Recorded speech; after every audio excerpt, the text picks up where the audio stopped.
computer. Good morning, everyone, and welcome to the Spirit of Healing Academy. I am Reverend Michelle Scrimgeour-Brown. It's my pleasure to welcome you all here this week for our next round of riveting discussions. Here at the Spirit of Healing Academy, we are an assembly of people who will teach each other to find the miracle of joyful living from life circumstance to accomplish that which seems impossible. And our intention with these weekly discussions is to stimulate thought, create connection, and expand consciousness. Now, each week, this is the moment where I kick it over to you to see if anyone has anything they'd like to announce, if you have anything going on, any groups that you've opened. This is your time. Take it away, everybody. A no from me. I am just letting people know that I have now opened up my Reiki business. I'm seeing clients again and, following all the correct protocols, of course. And it's been great to see. Isn't it so nice to get back to work? It is. I mean, I'm not overwhelmed with business or anything, but I've had, like, the clients that I've had are all brand new. The people that have found me through. Oh, that's a beautiful thing. Run into them somewhere and got into a discussion. So I was recommended by somebody. So that was awesome. So if people wanted to connect with your business, Patty, how do they find you? Well, on Facebook, if it's for yourself, it's Body and Soul Wellness Port Perry on Facebook or Instagram. And I have a website, which is bodyandsoulwellness.ca, where you can, there's a book now. If somebody wants to make an appointment, you just click on the book now and I get the connection. Okay, great. Thanks. Great. Who's next? I got nothing. I would like to say that everybody's welcome back to Awaken Life Chiropractic and Wellness Center, and I'm welcoming all the patients back. Some of them have been, absent for a while, but things are getting busier again. So again, I want to welcome everybody back. Awesome. And they can find you where, Mike? Awaken Life Chiropractic and Wellness Center. It's in Whitby at Roslyn and Garden, the southeast corner on the second level, Suite 210. I also have a web page, www.awakenlifechiropractic.com. So a lot of people can go on there and message me or print off initial forms and things like that. So lots of information on our website as well. Perfect. All right. And I guess I should let you know the journey starts again this week. We will be taking on, our theme is called Managing the Resistance. So this is all connected with changes that you might have been working on making for yourself and how people around you respond to those changes and how you can manage yourself through their reactions, as well as how you manage your own resistance to the changes you're making. So it promises to be a very I'm really excited about this cycle. I've been doing this it's over 4 years now, and I feel like this is going to be huge. I'm really excited. So if you wanted to check it out, the webpage to register is journey.spiritofhealing.ca. journey.spiritofhealing.ca. Anybody else have anything to share? We're good to go? Yep. All right. So then given that, I'm going to hit share screen and we will start here. Our PowerPoint. All right, can everybody see that? Okay, let us begin with our opening intention then. May I come to understand that blessings are everywhere, that my attitude will affect outcomes, that challenges are often gifts in disguise. May I come to trust that most things can get better with time, that my instincts and gut feelings have value, and that a positive attitude makes things go smoother. May I come to see that I have many skills and talents I can use, that I am a positive influence on many people, and that there are those around me who wish me well. May I come to value that today is a blessing to be enjoyed, that each person is unique and important, and that each moment of my life has meaning. I really do love that intention. It's a beautiful way to center us in on our discussion. I'm going to revert a little bit. I'm not going to share with you the totality of our topic for this week because it's a list. And I really want us to take it one bullet point at a time. And if you guys can see everything, some of you might skip ahead to the part that is more interesting or challenging for you. Okay, so this, I know I often tell you, I think I've been forgetting to say so in recent weeks, but I'm always looking for suggestions about what we should talk about because this is your weekly gathering and I would love for it to stay relevant to your lives.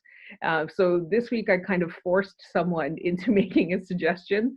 I texted our dear Bev and I said to her, give me a topic. And that conversation might have taken place just over an hour ago. So she sent me this list that I think is actually quite interesting. The list is called Signs You Are Becoming Your Authentic Self. That sounds good, right? So the first thing on this list is you've started setting boundaries. What do you think about that, people?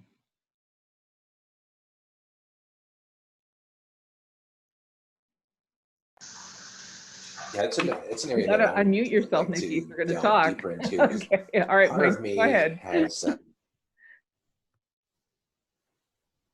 Mike? open to handle whatever comes my way. Sorry, whatever comes your way? Yeah, just kind of go with the flow. Whatever comes my way, I've been kind of like just flowing with it and seeing what I attract.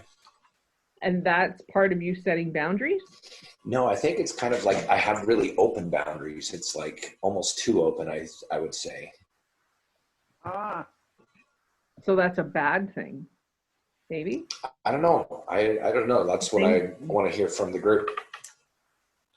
Well, I can speak a little bit to that as somebody who in the past has thought they had pretty good boundaries because life felt pretty decent and I'd always just went with the flow. But it's become really apparent that there are some places that I did not have boundaries that I needed to have them. And I have been reluctant to do that because of my own personal belief system and because of my own trauma-informed responses. So for me, the recognition came that I maybe needed to set a more concrete or firm boundary when I realized that I felt like every interaction with a particular person was fraught with potential for argument or discomfort or misunderstanding.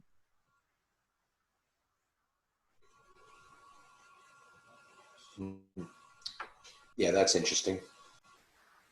I have learned to set boundaries. I used to not, and because I wanted to just be open and, like Mike said, and just let things happen and all that, which was okay to a point. But then I found that I was becoming overwhelmed because I wasn't setting boundaries. I was never, I could never learn to say no to anybody, and I was just.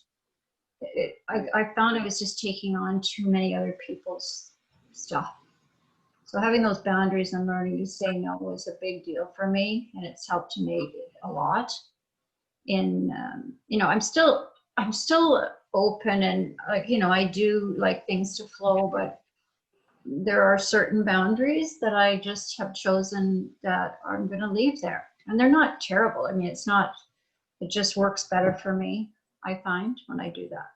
I think what I've come to discover in my recent experiences is that if I say and I believe that I am sacred,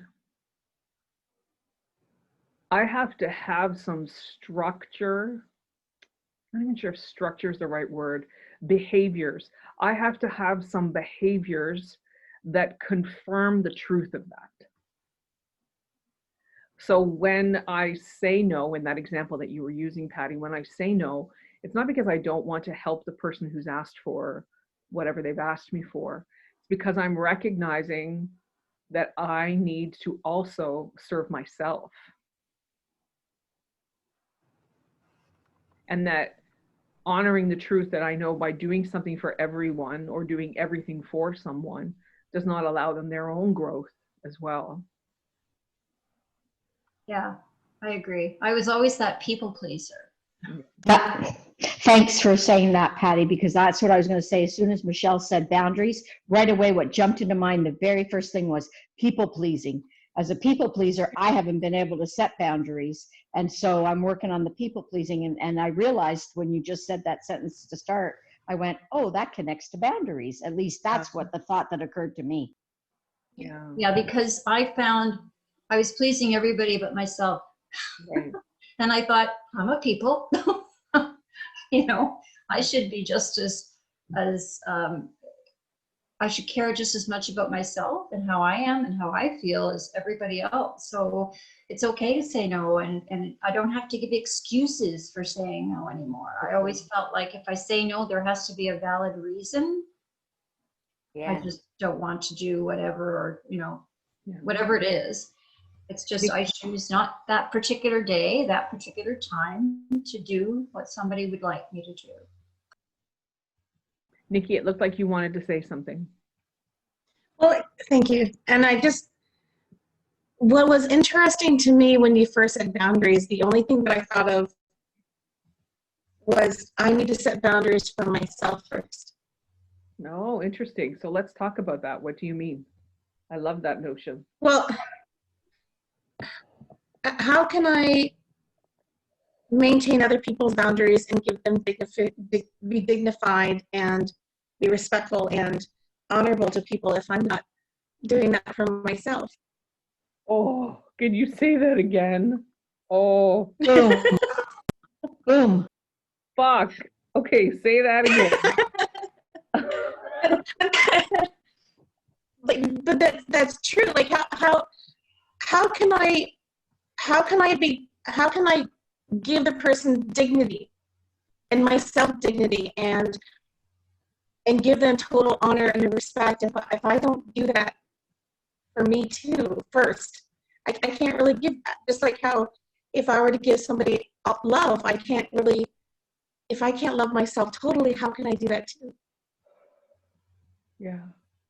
So when you say boundaries, it's like I don't have any, or in my last relationship, I didn't have any really. I felt I had boundaries, but then I rooted them away, and I wasn't really.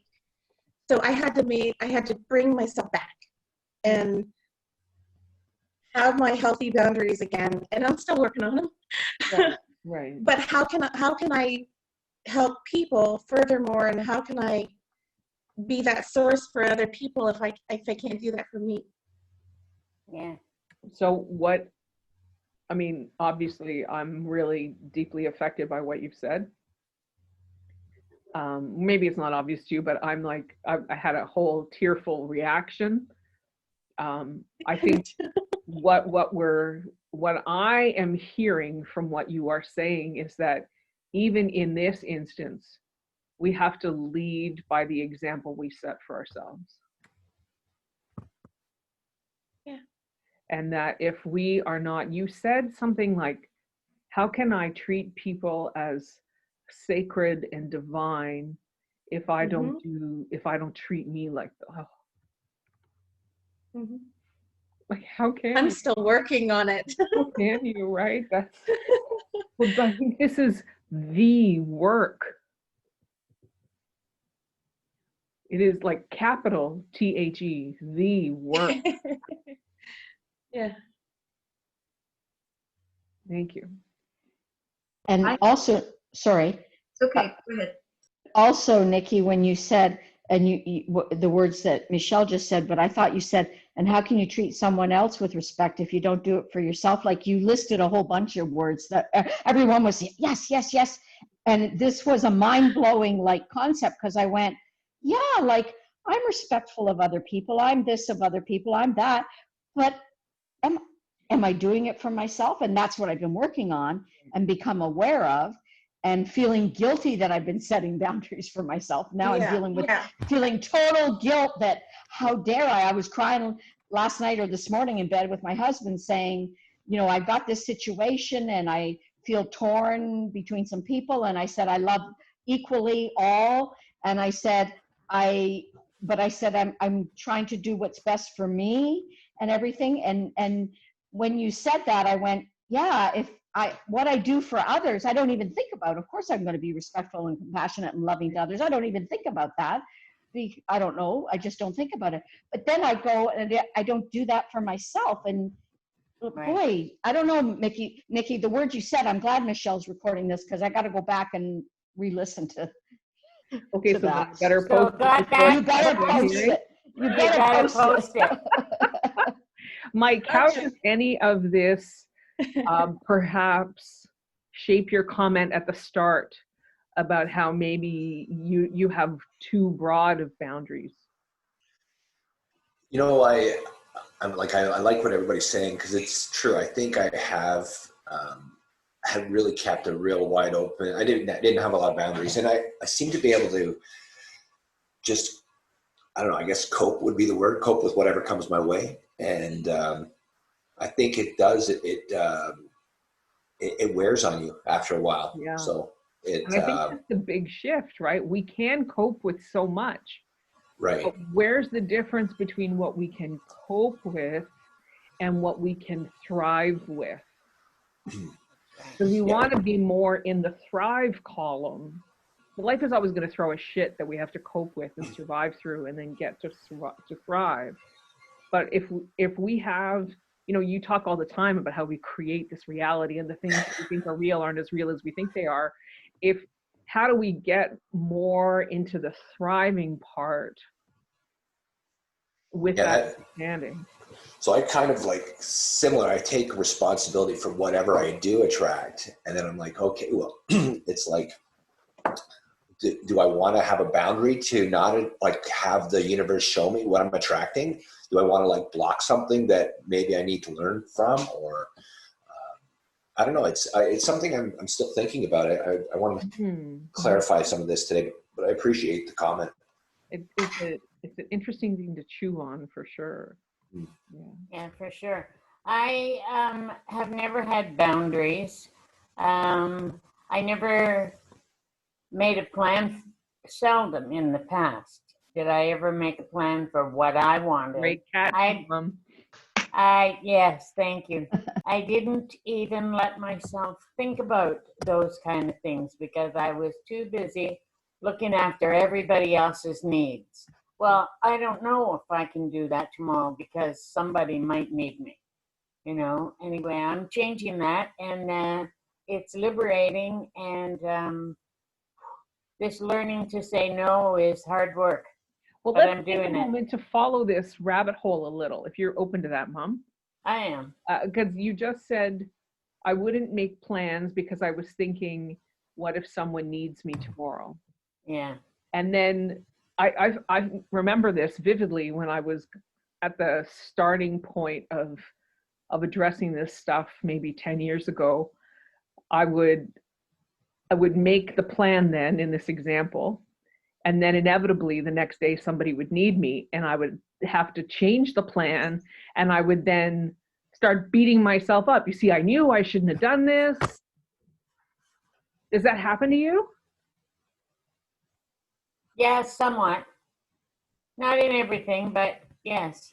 It happens. So I've learned over my experience, what I've decided, I guess, to be a truth of that experience is, like Mike was talking about, we attract these things. We've created this expectation that someone is going to come and interrupt our plan. And so then that occurs. And our job in that moment is to do one of two things: either say no to honor the plan that you have set, or to say yes and change your plan. Right. But what we always do, regardless, well, I guess I shouldn't say always, the human tendency, once this occurs, is for us to go down that diatribe loop of, see, I knew it, I shouldn't have made plans, I don't have any control over my life, I just need to be available to somebody all the time. And we get kind of in this cycle of self-bashing. And that's the part that's got to end to get us from coping to thriving. Right. Is it a case of I think this group here, we all want to be loving, and we want to, because we want a higher vibration, we all want to be loving to everyone. But within that, if you have that philosophy that you wish to be a loving person and spread loving energy in this world, this universe, the reality is we are still only one person, and energy is very powerful, but we do need to be loving and flowing and open, like Mike says, because that's what struck me when Mike said at the beginning, oh, he's open and flowing and everything. And I thought, wow, I wish I could be that, but I have an issue with trust. I have an issue. And I thought what Mike first said, I thought that is beautiful. But then I can see how Mike says he'll see what it attracts, but then there can be things that you could draw into your life that you might not be aware that you're the one drawing it in, that are not thriving, that do not bring thriving into your life. So it's like, is it a half and a half? Like, yes, you have no boundaries when it comes to spreading love, but then you have boundaries when it comes to respecting, and exactly what Nikki said, you said the words, they were beautiful, Michelle, that Nikki said, sacred and sacred, I don't know, the words were beautiful. And she said a whole lot of amazing words. Yeah, I know. That's why I want to get it back so I can write it down. Yeah, we'll get it. All my little notes taped around the house. There's a meme going to come out of this conversation. Yeah. So anyway, it's just a concept. You know.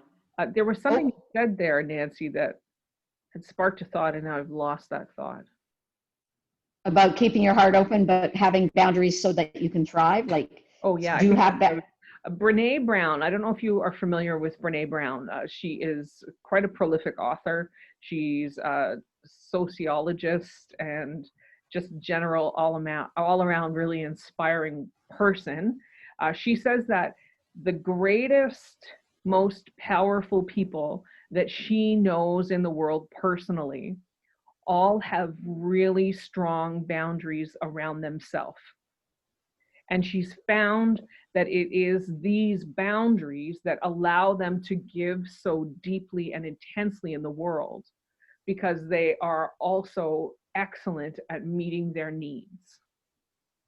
So perhaps, Mike, having really broad and open boundaries is not a bad thing, as long as you are consistently in the work of meeting your own personal needs. What do you think about that? Yeah, I know. I am struggling with this concept of boundaries, and I would like you to go deeper into like how Brene Brown sees like the strongest people around her have strong boundaries. Like, okay, so let me make a note, and maybe we can do this. I'll have to do a little bit of research to dig it out. Right. So we can have it as a conversation. No, it makes sense. I've heard people talking about boundaries for many years now, and I still kind of like, what do I do obviously have some boundaries, but I tend to, like, I'll walk away from an argument, or I'll walk away from, like putting my attention on maybe things that I don't want to see, which I know has been challenging for you as well, Michelle. Like you're one to take on maybe some of these fights where some of these things don't come into my reality, or they don't stay into my reality very long. Not that I want to be like spiritually bypassing them, but I always realize what you put your attention on, you get more of, right? You kind of, where your focus is, you're drawing that into your life as well. So yeah, it's an interesting balance on how to do that. Yeah. And I think what we'll find, no matter how deep we seek, is that there's no absolute right or wrong way to do that. I know for myself, to learn to set boundaries, I had to retrain my brain from past, conditioning, that having boundaries, thinking, doing something that's going to be for your good and rather than always somebody else's, is to let go of the feeling that that was selfish. Because I always was told, you're the last person on this list of who you should look after. Very typical woman conditioning. Very typical. It was woman just tendency. so, like, it's so, and so that's how I live my life. Yeah, yeah. And I paid the price for it. But now I think it's not selfish, it's self-love. It's just taking care of myself, and which gives me the opportunity and the ability to help other people better. For sure. Was it Bev? Sorry, was it Bev who said it's not selfish, it's self-full? F-U-L, it's self-full to do that. Somebody said that. I don't know if it was Bev. Maybe, I don't Might quite have been. recall. But what I was going to chime in is that as we move further and further into 5D, we will deeper and deeper embrace the truth of one, that we all are. And this concept of selfish will fall away, because it's not possible to overserve the one. We're not there yet.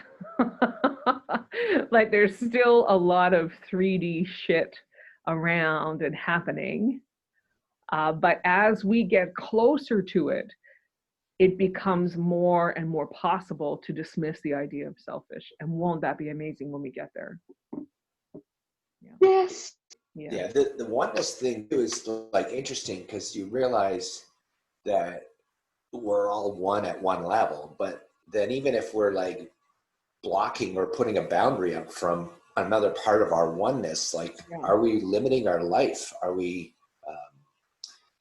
you know, like I want to be, I'm working on being like whole. So you want to like, okay, I want to be open to whatever comes, but it's kind of like the opposite of setting boundaries. So I don't know. I'm still struggling with Well, I this struggle a little bit setting with the boundaries. idea of wanting to be open to everything, because we don't. We don't want to be open to the dark energies that can surface and attack, right? We want to feed the light. But don't we attract that? Like, if we need to attract it, say we got that vibration going on and it comes to us, I think this isn't it is a showing topic us for something another about time, because where it's we a are? huge discussion.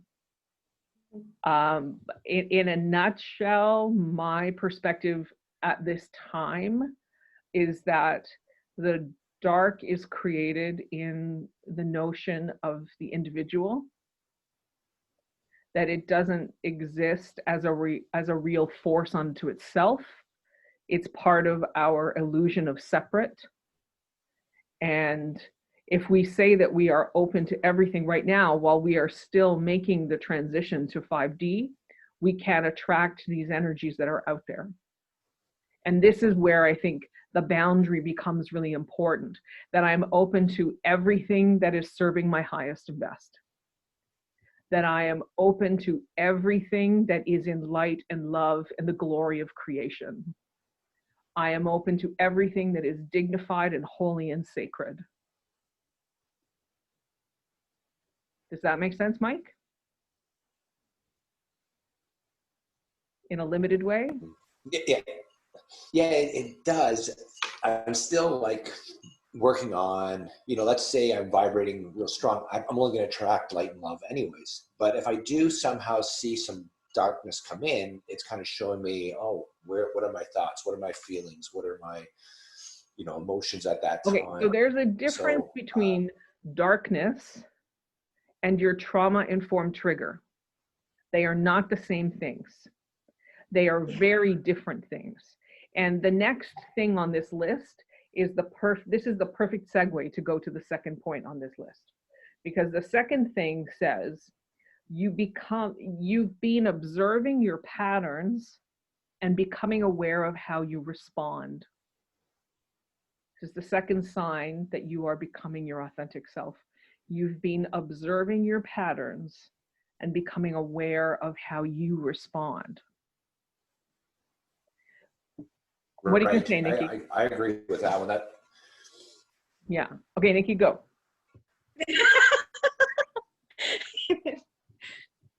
Okay, so I'm not being reactive. Right. So the say for instance, okay, so, okay. I was going to say, are you sure I you're go- not being reactive? Yeah, exactly. So if I go to some place, somebody comes to my place, or if I go to somebody's house, and I have this bowl of salad, and I'm preparing it, whatever it was, and they're doing the backyard, whatever, and they say, "Come on, I'll bring out the bowl of salad," and they were going to bring it out, they drop it. I go, "Hey, it's not a big deal." But if I were to drop it, I go, "Oh my gosh, I'm so sorry." But that's a reflection of how I view myself. That's your With other trauma-informed response. Exactly. Yeah. So I have to pull back of that reactivity and go, let's just clean it up. It's not a big deal. Yes, however, yes, Is that what I'm saying? and. I want to say yes, and. Mm-hmm. We need to address why that's the reaction. So one time, my in-laws who live in Newfoundland had come to Ontario for a visit. And one of the things my mother-in-law wanted to do, because I always talked about how I did it all the time and how much I loved it, was she wanted to go to Buffalo and go shopping. So we drove to Buffalo. We had an awesome day shopping. We bought all kinds of amazing things. We went to have dinner at a local restaurant, and then we were driving back home. So we got to the border. We made our declaration of what we had bought and how much we had spent, and I was going in to pay my tax on what I had purchased when I discovered I had left my purse at the restaurant. I lost it. I felt humiliated and embarrassed and like I had inconvenienced my in-laws in a significant way. It was so late. My husband had to work the next day, and on and on. And the dog pile of what a worthless, useless, stupid, idiotic thing that happened in my head in response to that. My father-in-law's response was, well, okay, turned around, drove the 45 minutes back to the restaurant, got the purse, drove the 45 minutes back to the border, again, went in to pay the tax, paid the bill, got back in the car, just kept driving. But I'm like, whoa, I can't believe I did that, and stewing the whole time. What needed to happen was for me to forgive and release whatever response I was having, but I also needed to identify that this response came from a time in my life where if I did things that were like that, in my childhood, that would have been like a huge thing. There would have been a diatribe from my father about stupid, waste of time, worthless, all of these things. And I don't say this in any way to indicate that I'm special, right? I think the majority of people grew up in homes like this. And so I needed to address that this is where it came from. And then I could say to my husband, thank you for not being that person. And I could say to my father-in-law, thank you for not being that person. Which allows for the completeness of that healing. Exactly. You recognize how you want to respond. You understand why the reaction took place the way it did. You offer gratitude for the situation where you could change the message. Right. And that's not to say it was some magic wand situation. Of course, there were more circumstances along the way that asked me to prove that I was ready to bless and forgive and release that. I guess when I hear us talking, and I get stuck sometimes of what is the real world application to certain specific times that you go, oh, I can implement this. So it becomes more ingrained rather than talking about concepts, which is true. They're very valid. But sometimes I do need that. Yeah. It's like, I love to go down those holes. I think you know that. That's why we keep coming together. Okay, but how do we bring this back to the real world? Right. It's like, don't even worry about the real world. You're just making it up. You're not really, Mike. I'm just teasing. I think well, what it reminds me of, again, of what Einstein said is, one of the biggest decisions we have to make is to believe whether you live in a friendly universe or or a universe that's kind of out to get you. And if you realize, okay, everything is happening, so there might be a real blessing in, you know, that whole experience of car trip back to the restaurant, or, you know, you might have avoided being in a bad accident, or who knows what could have been the change that the universe was setting you up for. Right, for sure. And I see all of that from this distance of, you know, 15 years. And it kind of like almost goes back to the boundaries question again for me. It's like, okay, if this is a friendly universe, why do I want to block anything? Right. So you've been observing the patterns and becoming aware of how you respond. How does that imply that we are becoming authentic? How does that connect? Could you read that sentence? Oops. Can I read it again? Is that what you're going to say, Nancy? Yes, please. You've been observing your patterns and becoming aware of how you respond. Okay, Mike. Thank you.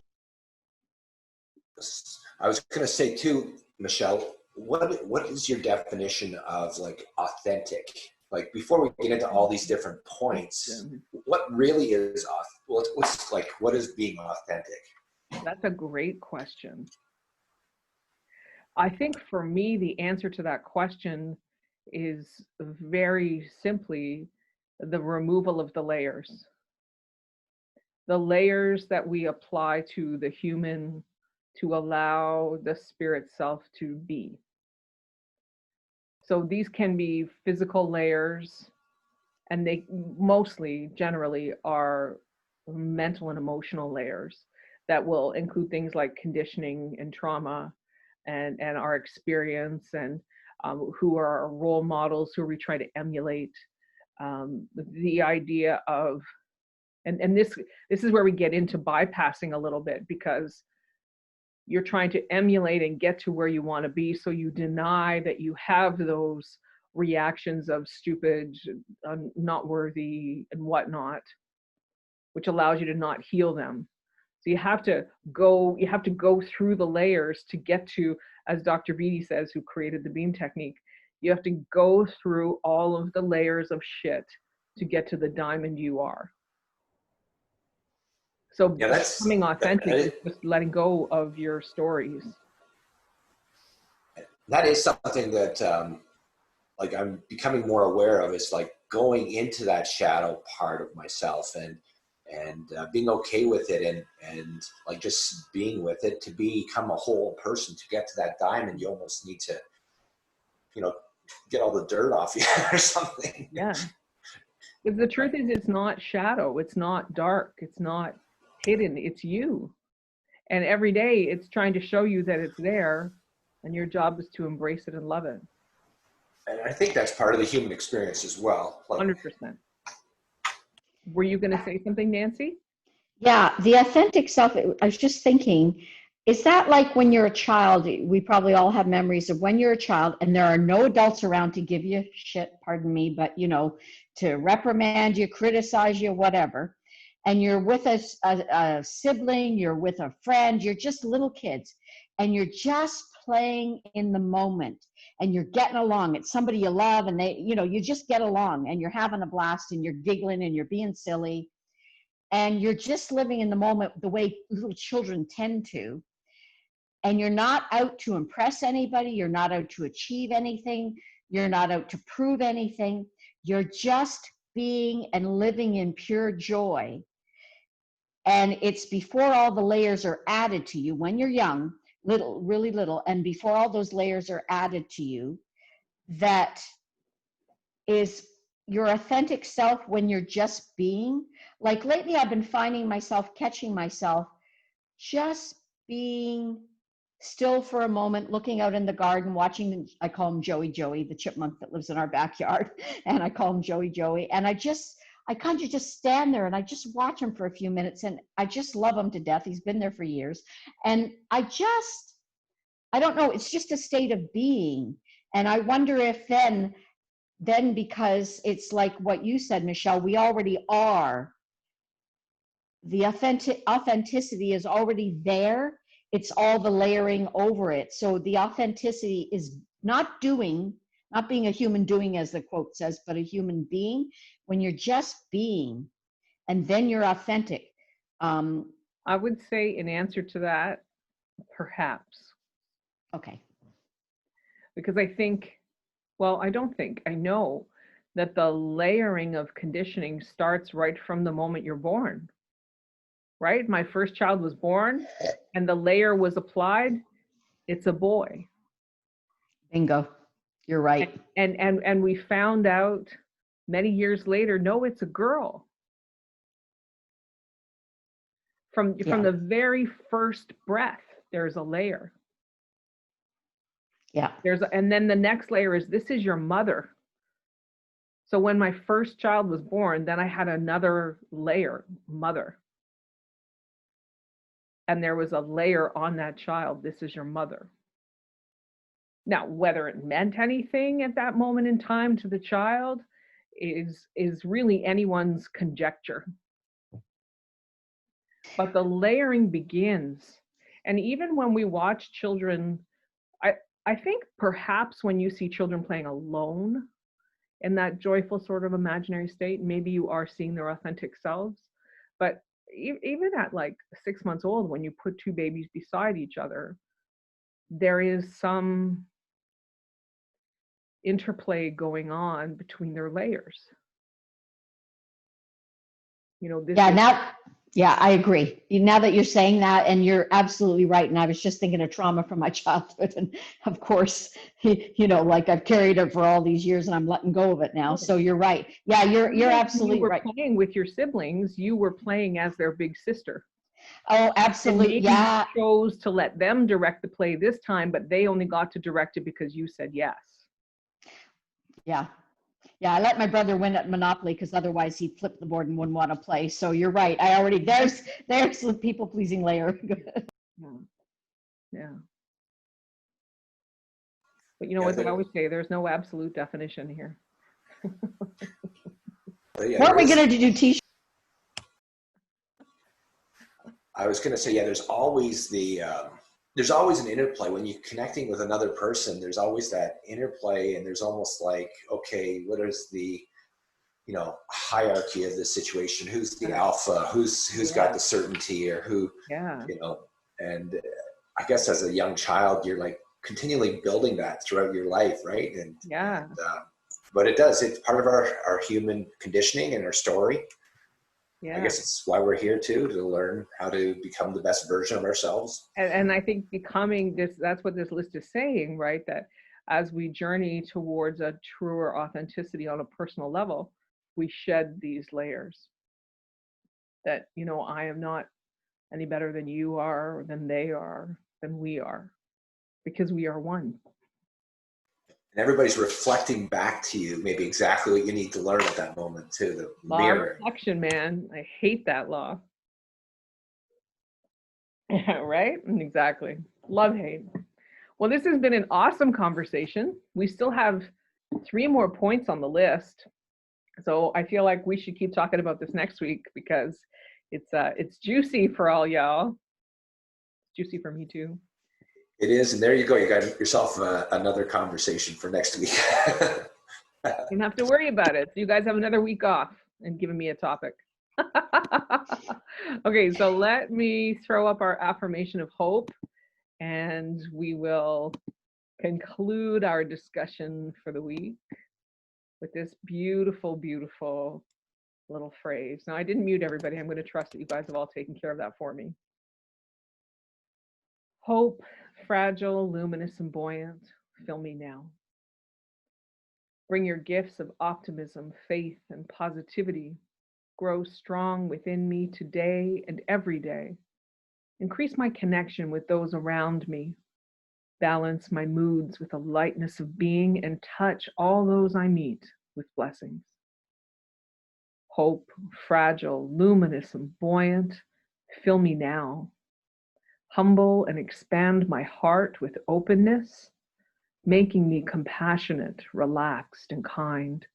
aware of the many blessings I have each day, making of me a better, more human person. Hope is a gift that passes through me to others. And so it is.